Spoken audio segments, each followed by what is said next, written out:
চিকিৎসক খুনের প্রতিবাদে পথসভা ও পদযাত্রা সিউড়িতে। কলকাতার আরজিকর হাসপাতালে কর্তব্যরত মহিলা চিকিৎসককে ধর্ষণ করে খুন করার ঘটনায় উত্তাল কলকাতা সহ সারা রাজ্য। পিছিয়ে নেই জেলার সদর শহর সিউড়িও।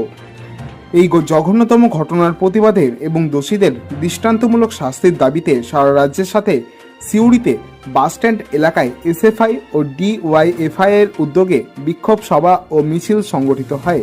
একই সাথে সিউড়ি সংলগ্ন করিধায় বিক্ষোভ মিছিলে সামিল হয় সংগঠনের সদস্যরা।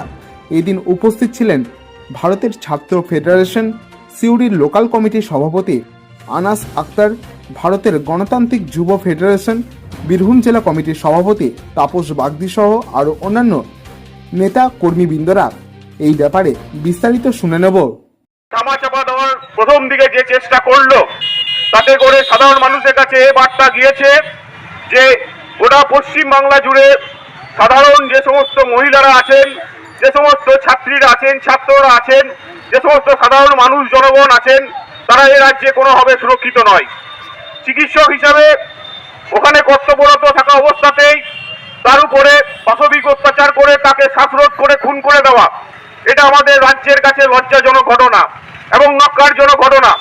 এই ঘটনা বারবার প্রতিনিয়ত আমাদের রাজ্য জুড়ে ঘটে চলেছে।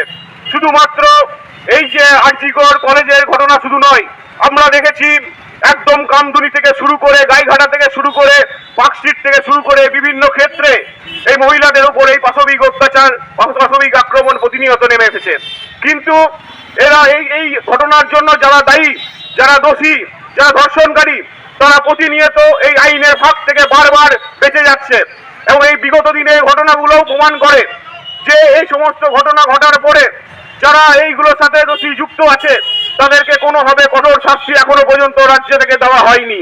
এবং যার ফলে প্রতিনিয়ত এই সমস্ত দোষী মানুষজন আবার তারা এই সমস্ত ঘটনা ঘটাবার সুযোগ প্রতিনিয়ত বারবার তারা পাচ্ছে। এই জায়গায় দাঁড়িয়ে আজকে আমরা ছাত্র যুব সংগঠন এই সিউড়ি শহরে দাঁড়িয়ে এই প্রতিবাদ মিছিল সংগঠিত করেছি, প্রতিবাদ সভা সংগঠিত করেছি।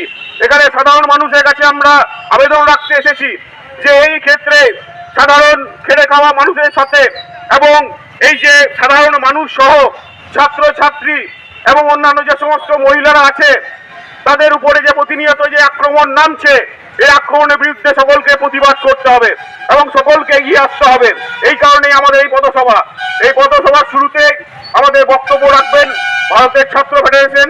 কার স্বার্থে কলকাতা পুলিশ জবাব দাও, এই ইনকলাব জিন্দাবাদ।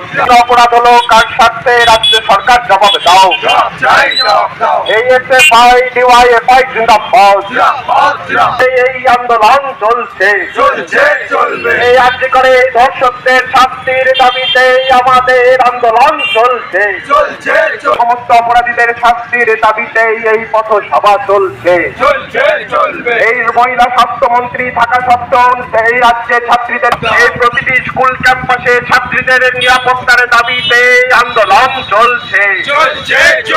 এই এনআইডিওয়াই সিউড়ি থেকে মোহাম্মদ আমিন রাশিদ ও প্রতীক পবন বৈরাকের রিপোর্ট, বীরভূমি বার্তা।